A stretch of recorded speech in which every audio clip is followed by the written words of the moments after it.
such a great source of decor trends. And Jay, you have been looking at some on Instagram. You've been looking at different trends, and we've got some shots to show everyone because they're beautiful. Oh, we have some fun stuff. And you know what I do? I love just exploring, going to that, you know, suggested page and find so many good decor ideas. It's called creeping on Instagram. So let's see what she's been creeping. This picture is gorgeous. It's like pink on pink on pink. You've got some beautiful teal in there as well. Isn't this amazing? And the archway, this is the new look. This is what we're moving into. People are taking risks with their decor again. We're out of that decade of fear of design. And this is from an amazing studio out of London, 2LG Studio. It's two amazing guys, and I think they're actually, they shaped this trend.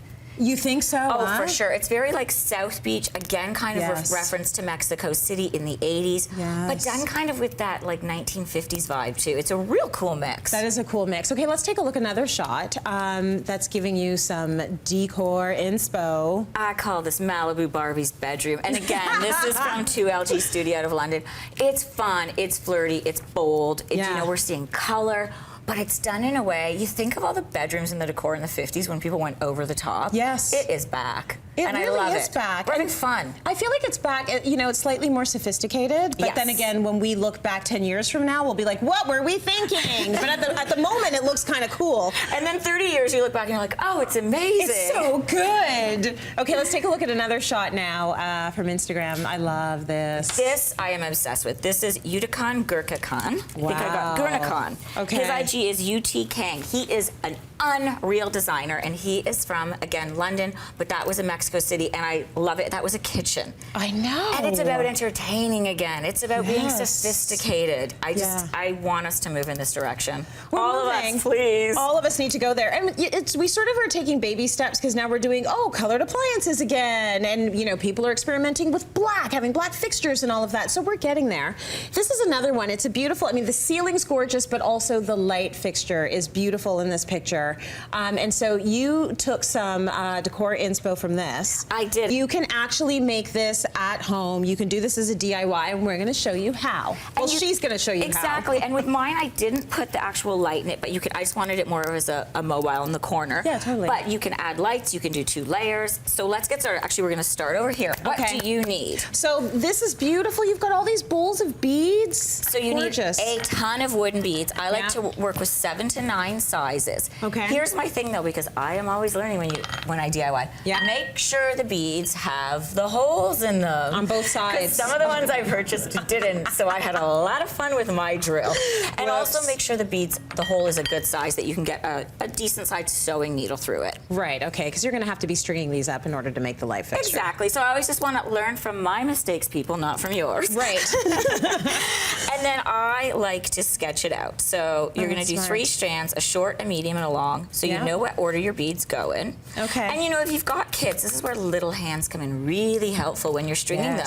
And they find it fun. They do, and you make it a project. Yes. So, you know, I would hire your 2 lovely children to do this. You've always been really good at crafting with kids. I mean, I remember once we were talking, you're like, yeah, people never invite me to their kids' birthday parties. I'm like, what? You want to go? I will invite you to birthday parties, honey. Like, you like that stuff. I love crafting with kids. There's something fun. And you know, they do good work, too. Yeah, they do. They're creative.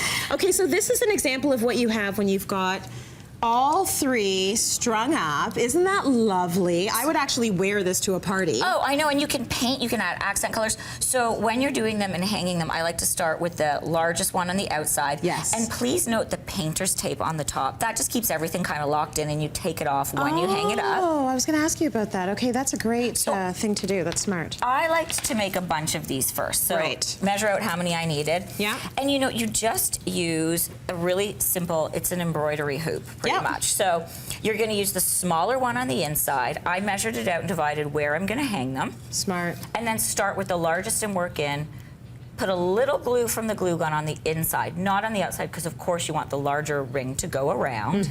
Wrap them around with string, clamp it on, keep going, and you know, then you're almost done. And you're putting as many as you want around it to give it that look, that beautiful draping look. So you can make this as luxe or as sparse as you want. Exactly, and you can even layer too as well, if you're really ambitious. If you're really ambitious. Or have lots of children.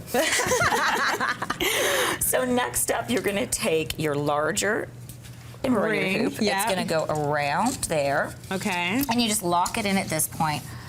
I like to put a little wood glue on the edges and then clamp it. And these are just photographer's clips. They're, nice. they're really affordable. And you just clamp it on there and then let it dry overnight. Got it.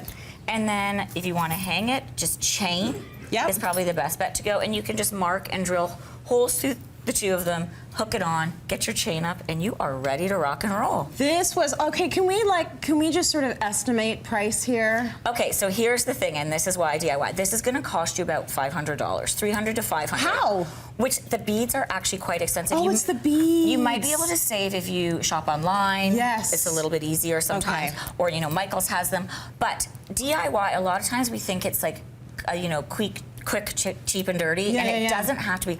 I used to do a lot of DIY if I saw something really, really luxe that wasn't in stores yet, or that is $3,500, and I'm going to do it with a little sweat equity and $500. It's still a deal. It's still a deal, You still did it yourself, or if you want it to be even cheaper, make it smaller. Exactly. There you go. Or plastic beads. Or plastic beads. Jay, thank you so much for that. Thank you so much.